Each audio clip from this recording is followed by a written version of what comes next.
I'm sorry. And I yelled as loud as I could, bro. You, Joe. Well, I pull off the side of the road and I put my kickstand down. My saddlebags ripped off. My fenders pushed up against my tire.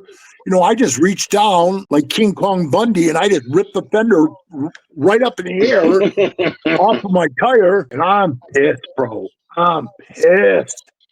I walked over. I looked at the bike. I was so angry, bro.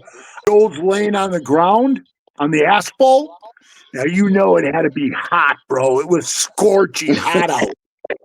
All he had on was a wife beater, okay? He had a bone sticking out of his wrist, and he had a bone sticking out of his leg.